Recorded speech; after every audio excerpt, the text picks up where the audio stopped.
가을이 되면 초등학교에서 운동회를 하죠. 운동회를 하게 되는데 어느 초등학교에서 운동회를 하면서 매스 게임을 준비했다고 합니다. 그래서 아이들 손을 맞추고 발을 착착 맞추어서 그렇게 매스 게임을 하는데 선생님이 아이들을 연습을 시키는데 한 아이가 계속 발을 틀리는 거예요. 발을 맞추지 못하는 거예요. 그래서 아무리 선생님이 연습을 시키고 맞춰도 이 한 아이가 발을 제대로 호흡을 맞추지를 못했습니다. 그래서 맞추지 못한 채로 어쩔 수 없이 이제 운동회가 시작이 되었습니다. 혹시나 싶어서 봤는데 아니나 다를까 운동회 하는 날도 혼자 다른 아이들 왼발 가면 혼자 오른발을 척척 내미니까 이게 눈에 확 띌 거 아닙니까? 그래도 어쩔 수 없잖아요. 그리고 이제 운동회를 마쳤는데 그 발을 못 맞춘 아이 엄마가 이런 얘기를 하더랍니다. 많은 사람들 앞에서 야, 우리 이 학교는 참 희한하다 그러면서 우리 애 빼놓고는 다른 아이들이 다 발을 털리네. 그것도 하나 딱 못 맞춰가 바보같이 우리 애만 잘하고 다른 아이는 다 못한다 이런 얘기를 하더라는 거예요. 야, 이 기가 막힌 표현이죠. 얼마나 자기중심적인지요. 그래서 이런 말이 있죠.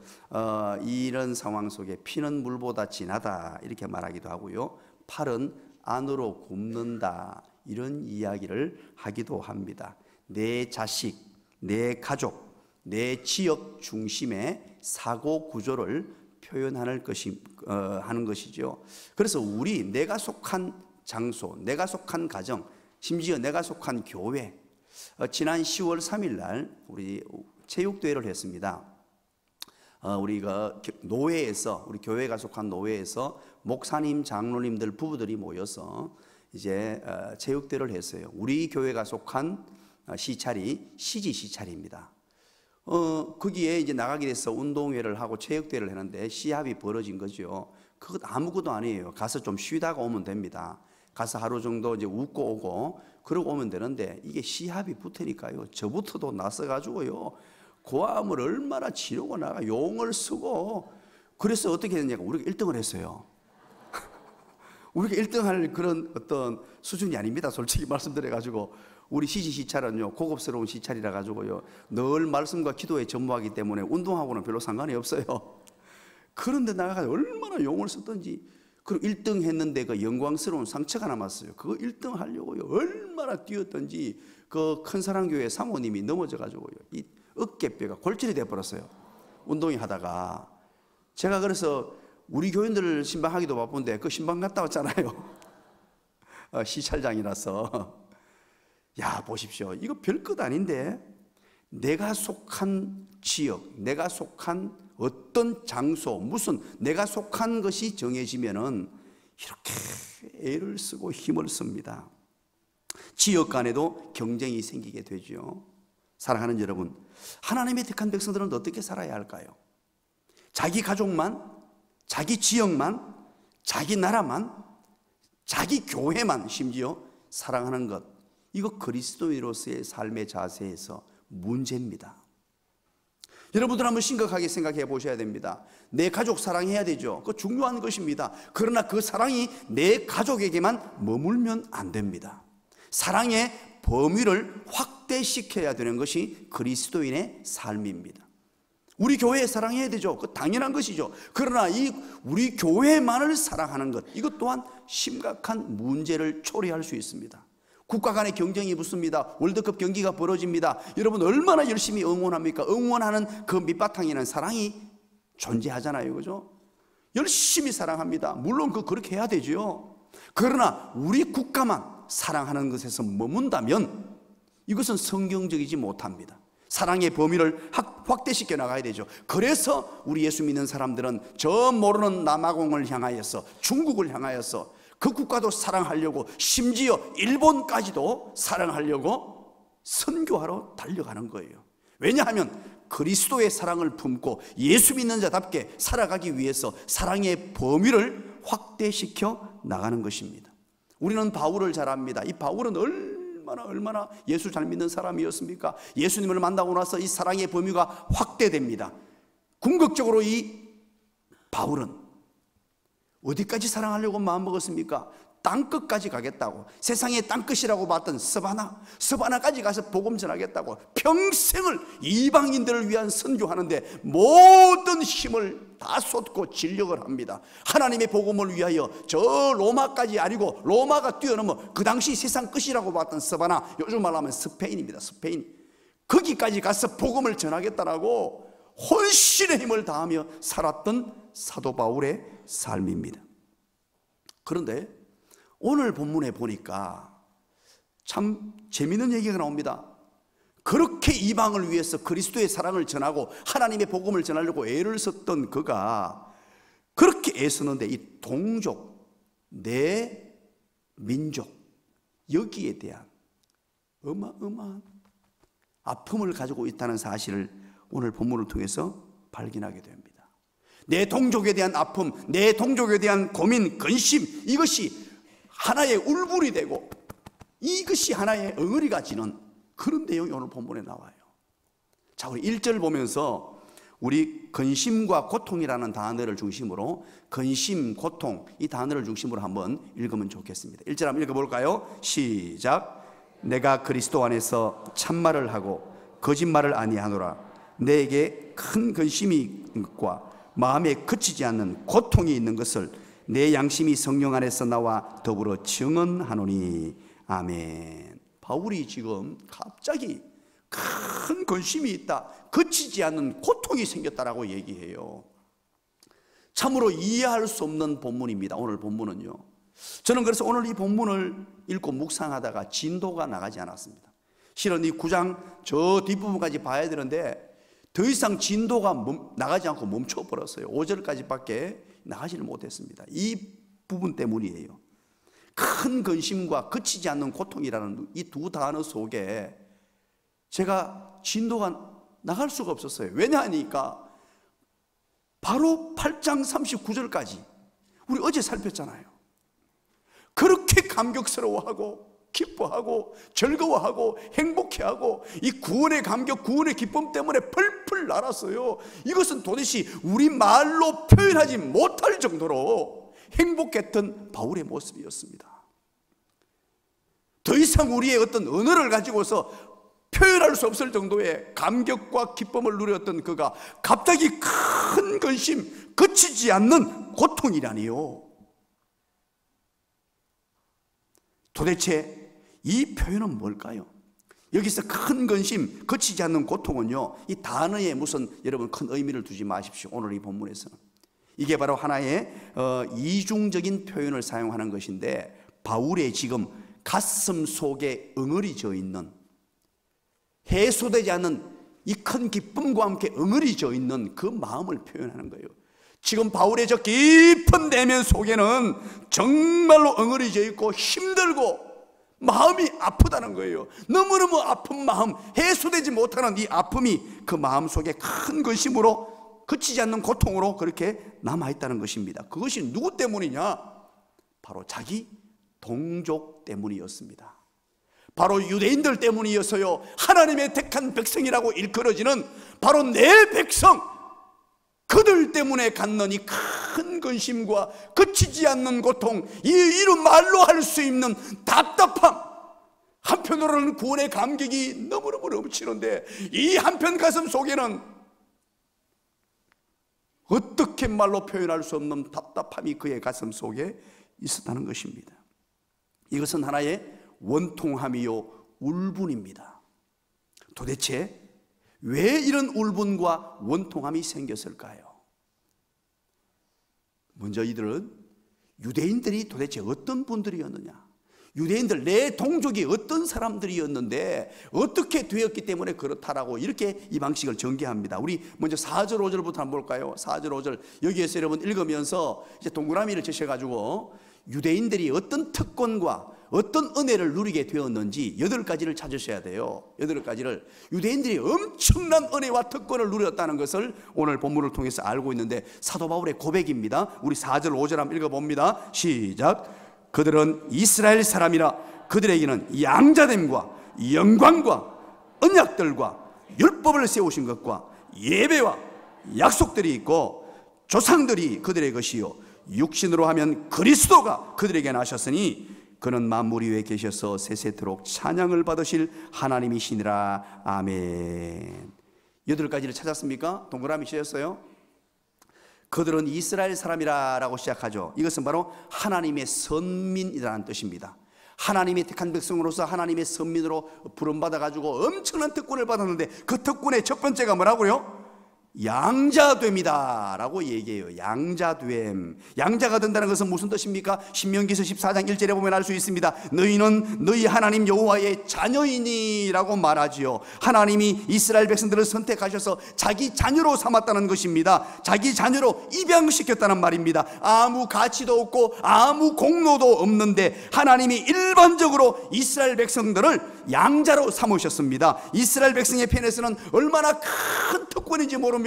수많은 민족, 수많은 백성들이 있습니다만 유독 이스라엘 백성들만을 선택하셔서 자기 자녀로 입양해서 양자로 삼으시는 이런 특권을 누렸다는 말이죠. 두 번째는 뭡니까? 영광이라고 그럽니다. 영광. 하나님이 이스라엘 백성들을 친히 찾아오셔서 그들을 만나시고 그들 가운데 계셨다는 것을 의미합니다. 하나님의 영광이 그들과 함께해서 누리게 되었다는 말이죠. 출애굽기 13장 그리고 출애굽기 3장을 보십시오. 구름 기둥과 불 기둥과 같이 하나님의 나타나심을 직접 체험한 사람들, 직접 체험한 민족은 유대인들밖에 누구도 없었어요. 하나님이 직접 이스라엘 백성들에게 와서 하나님의 영광을 그들에게 보여주고 그들이 그 영광을 목격하는 은혜와 복을 누렸다는 말이죠. 그리고 언약이라고 말합니다. 언약들. 여러분, 하나님의 백성들이 얼마나 큰 언약을 받았습니까? 이스라엘 백성들이 얼마나 큰 하나님의 언약을 누리게 되었습니까? 여러분, 창세기 15장 여러분 보십시오.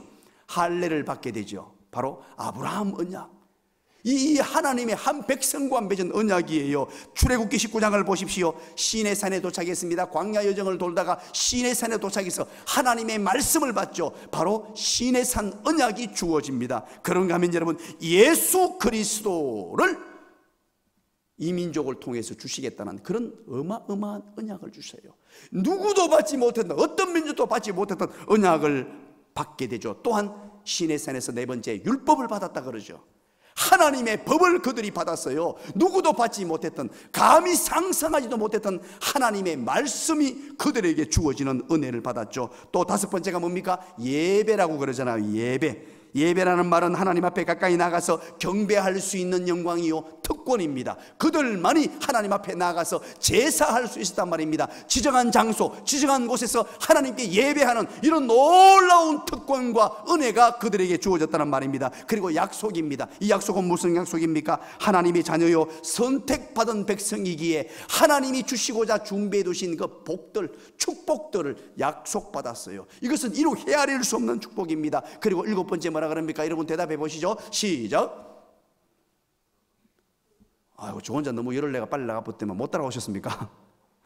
어제 우리 예 목사님 카드요. 여러분 듣고는 있죠? 일곱 번째, 조상이죠. 조상들.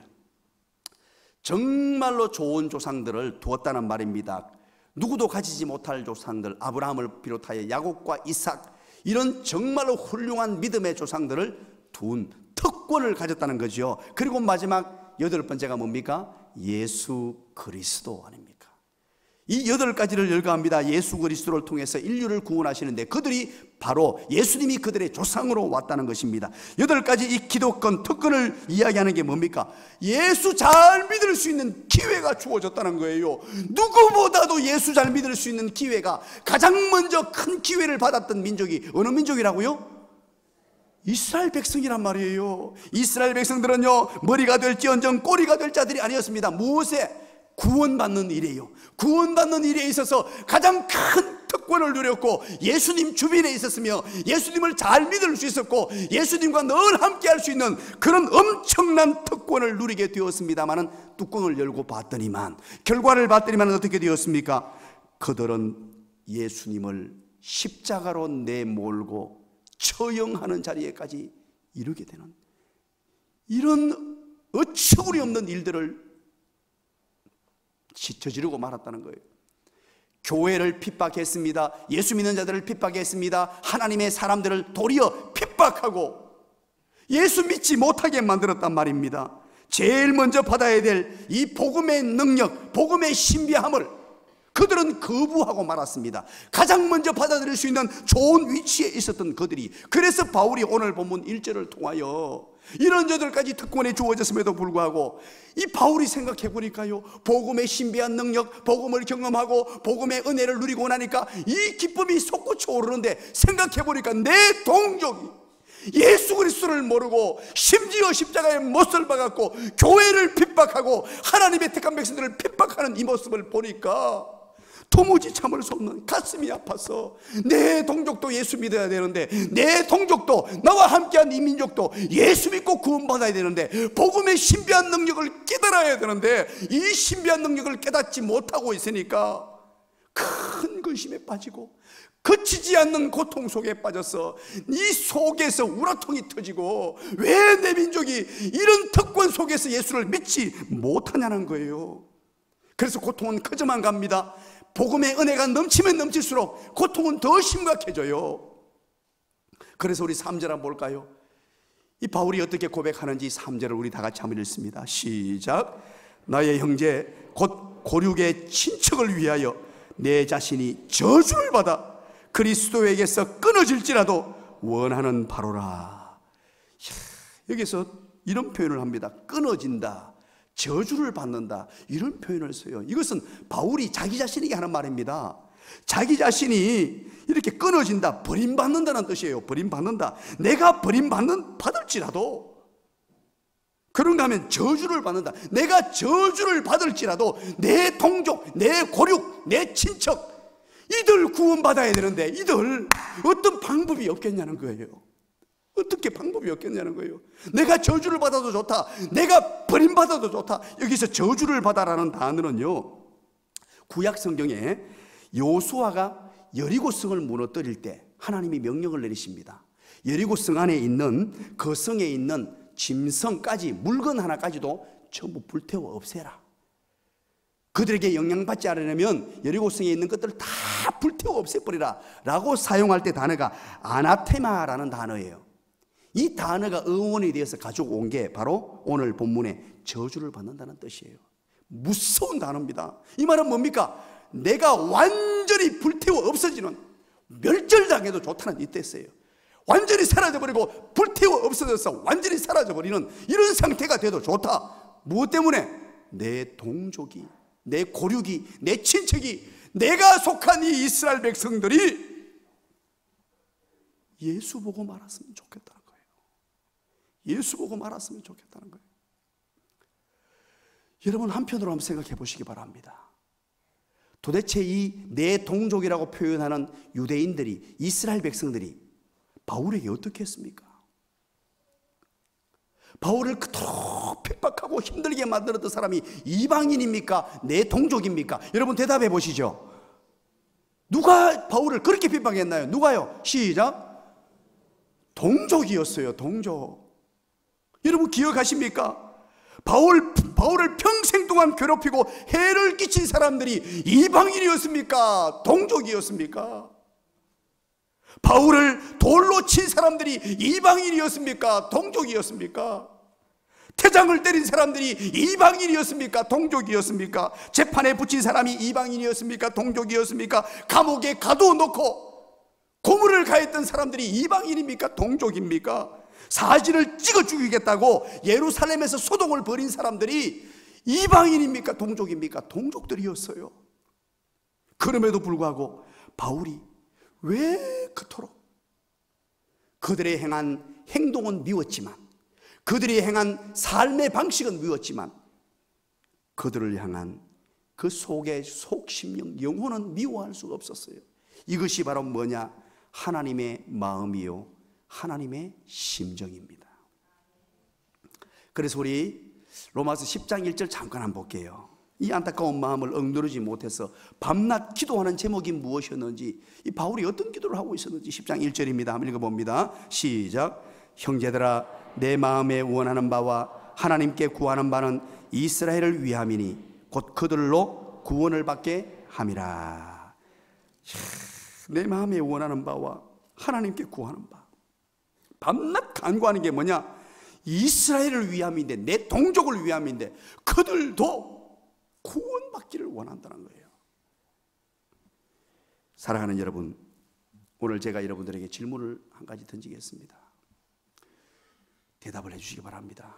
큰 소리로 아멘 해주시기 바랍니다. 구원받아 행복하십니까? 구원의 감격과 기쁨이 넘치고 계십니까?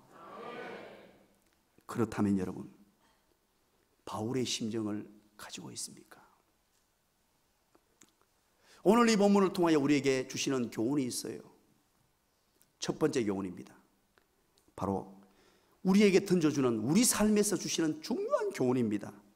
구원의 확신과 기쁨을 가진 사람들은 바울과 같은 이런 고통이 찾아온다는 것입니다. 구원의 기쁨과 구원의 확신, 이것이 가득가득 찬 사람들은 바울이 가졌던 이 안타까움, 이 근심, 이런 고통, 이런 종류의 고통이 찾아옵니다. 8장 후반부에서 바울이 뭐라 그랬습니까? 누가 우리를 대적하리요? 누가 우리를 그리스도의 사랑에 끊으리요? 누가 우리를 하나님의 사랑의 손에서 끊으리요?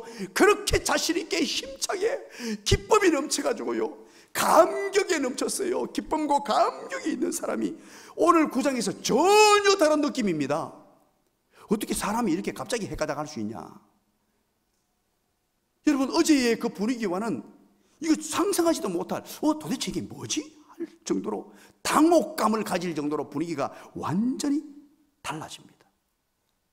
그래서 이거 뭐지? 이런 생각이 들잖아요. 그래서 바울도 이걸 의식해서 뭐라 그럽니까? 1절에서 뭐라 그러죠? 마치 거짓말하는 것처럼 보일까 싶어서, 이건 내가 지금 거짓말 아니다, 뭐라 그럽니까? 참말이다라고. 8장에서 그 느낌과 9장의 느낌이 너무 다르니까, 여러분 혹시 내가 이거 뭐 거짓말하는 거 아니야? 그거 아니다. 지금 내 속에 일어난 이 솔직한 심정을 토로한다. 오늘 이 본문이 여러분 제대로 이해가 돼야 돼요.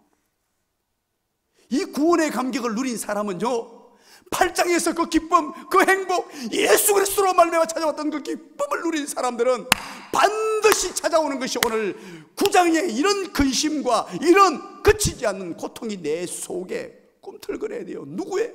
내 동족, 내 가족, 내 부모님, 내 사랑하는 형제, 내 자녀들, 예수 믿지 않고 사는 사람들에 대한 한편에는 뜨거운 구원의 감격이 있습니다. 이 구원의 기쁨이 있습니다. 무엇으로 표현할 수 없는 이 행복감이 있어요. 그러나 그 한켠에 그 행복이 있으면서 내가 너무너무 사랑하는 내 가족들, 내가 너무너무 사랑으로 섬겨야 될 내 자식들, 내 부모님, 내 형제들에 대한 이 아픔이 이 가슴에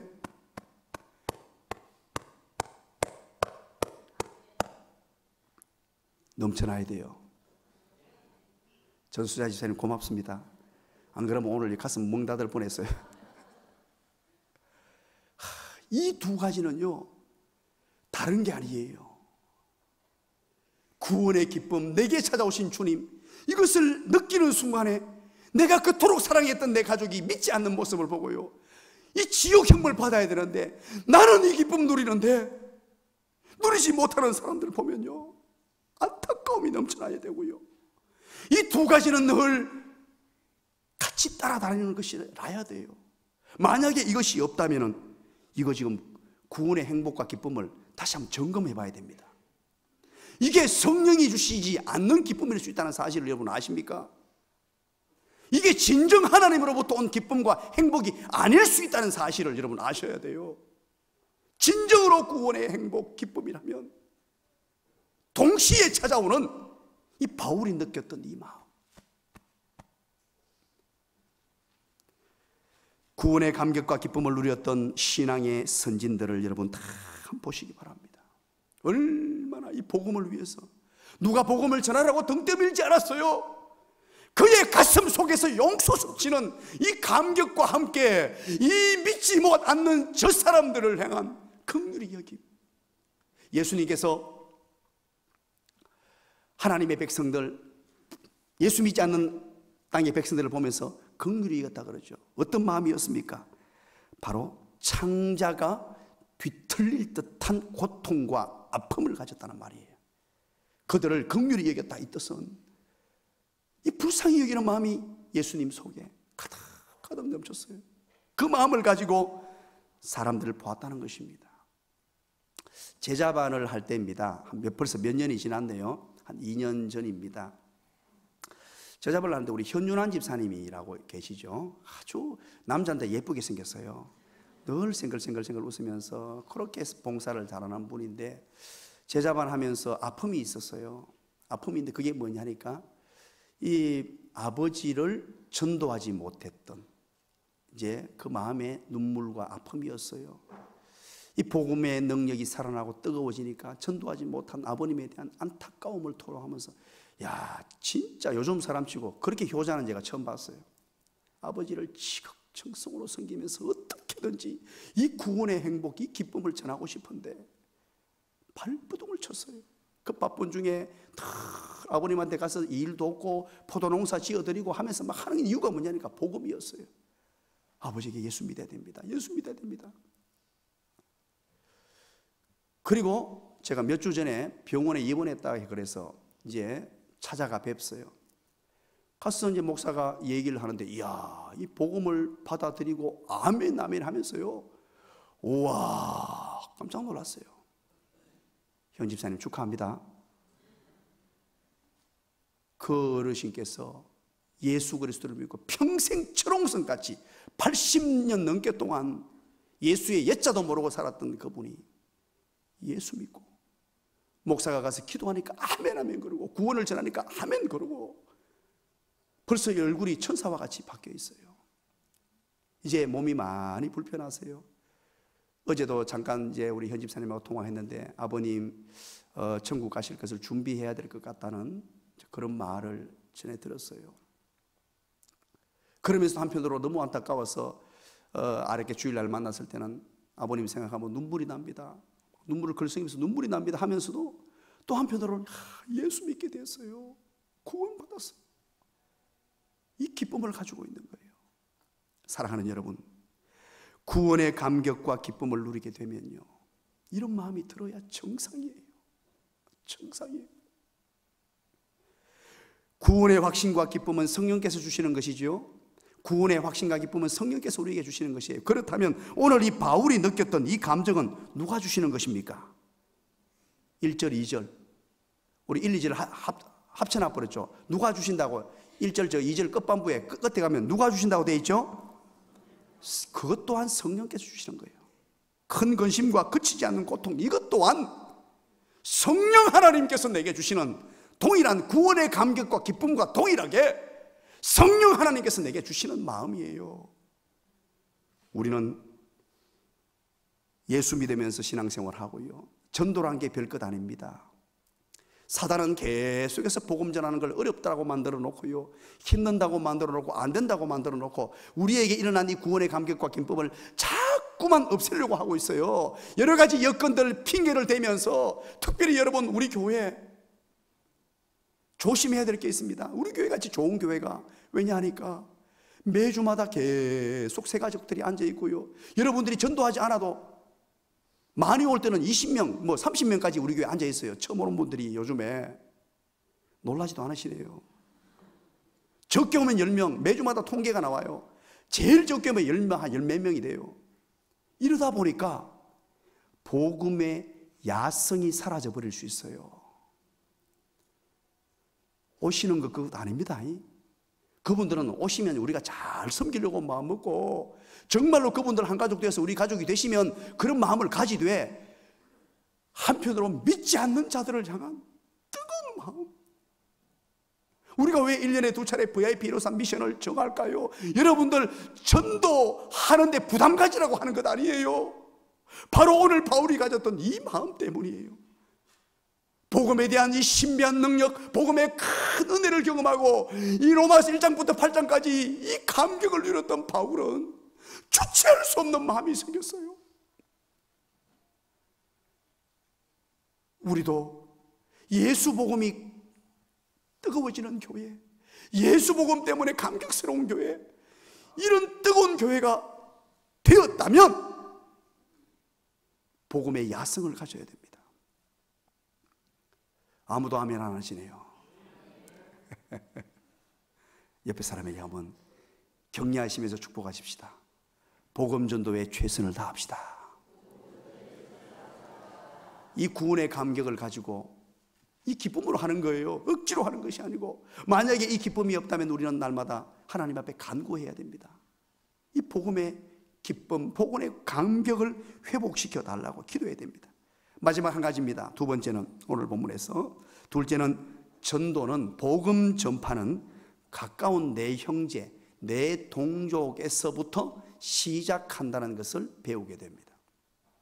이게 중요한 원칙입니다. 나의 형제, 곧 골육, 친척, 이 가장 가까운 사람에게부터. 왜 가까운 사람들을 내게 붙여두신 줄 아십니까? 내 주변인들을 왜 붙여줬을까요? 여러분 한번 생각해 보셨어요?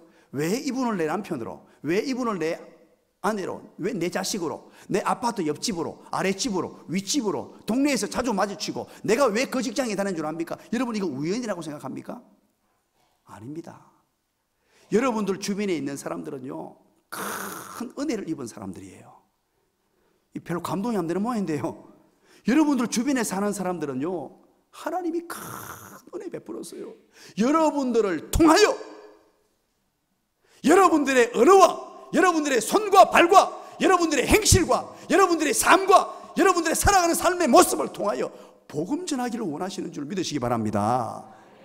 그 이유가 가장 커요. 여러분, 이스라엘 백성들 이 가족 공동체가 어떤 모습인 줄 아십니까? 가족이라는 것은요, 무서워요. 이스라엘 백성들의 가족 공동체를 성경에서는 굉장히 중요하게 여기는데, 이 자식들, 이 쉐마장, 교육훈련 뭐 이런 거 말하죠. 그게 가장 핵심이 뭔 줄 아십니까? 성경을 읽고 봐도요, 제가 가슴에 막 울렁거리고 가득가득 넘치는 게 있어요. 그게 바로 다른 게 아니었어요. 믿음의 성계, 복음의 성계예요. 이게 성경의 원리입니다. 내 주변에 붙여둔 사람들요, 여러분 그냥 내버려 두면 안 돼요. 여러분들이 어느 아파트에 사는데 그 아파트 주민이 예수 안 믿는다? 여러분들이 이거 문제 있는 것입니다. 여러분들 직장 가운데 사장님, 김대희 집사님 사장님 직원들 예수 안 믿는다? 전도해왔죠. 이번에 또 조카 데리고 와서 조카 댁 가서 얼마나 열심히 하는 저 있네. 새벽기도까지 안 빼먹어요. 예수 믿은 지 지금 몇 개월 안 돼요. 삼촌 닮아가지고는요, 얼굴도 삼촌 닮아서 잘생겼고 실력도 있고. 야, 여러분 혹시 딸 없습니까? 이런 마음이 들어야 돼요. 내 조카, 내 직원들, 이 직원들 붙여준 거 그냥 우연이 아니에요. 내 종족, 내 가까운 데서부터 그렇게 해서 관심을 가지고 출발하는 거, 이게 바로 복음 전도의 성경적 기본 원리예요. 내 주변에 있는 사람들, 그리고 나서 여러분 로마서 사도행전 1장 8절 뭐라 그럽니까? 오직 성령이 너희에게 임하시면 너희가 권능을 받고 예루살렘과, 그 다음에요 온 유대와, 그 다음에요 사마리아와, 그 다음에요 땅끝까지. 예루살렘은 바로 내가 사는 지역입니다. 내가 사는 동네에서부터, 내 가정에서부터 시작해서 출발하는 거예요. 그리고 궁극적으로 범위를 확대시켜 나가는 거예요. 사랑의 범위, 복음의 범위를 점점 확대시켜 나가서 궁극적으로 땅끝까지. 그래서 이게 내 가족에서부터 출발해서 완벽하게, 내 가족 완벽하게 하고 세상 나가야지, 그거 아닙니다. 동시다발적으로 땅끝도 함께 하는 거예요. 먼저 내 가족에게 신경 쓰고 내 주변에 신경 쓰면서 동시에 땅끝도 신경 쓰면서 전 남아프리카 공화국까지 며칠을 걸려 가야 하는 그곳까지도 예수 복음을 전해야 되는 이런 복음의 열정. 말씀의 결론을 맺습니다. 오늘 우리는 로마서 9장의 말씀을 통하여 바울의 큰 근심과 거치지 않는 고통을 보았습니다. 너무나 상반되어서 저도 어제 이 본문을 읽다가 조금 놀랐습니다. 너무나 잘 아는 본문이었는데 어제 따라 이게 너무 크게 다가와서 더 이상 진도를 더 이상 나갈 수 없을 정도로 충격이었고 가슴을 울렁이게 만들었어요. 사랑하는 여러분, VIP로 산 미션 잘 되고 있습니까? 저와 여러분의 태신자 잘 계십니까? 혹시 이번에도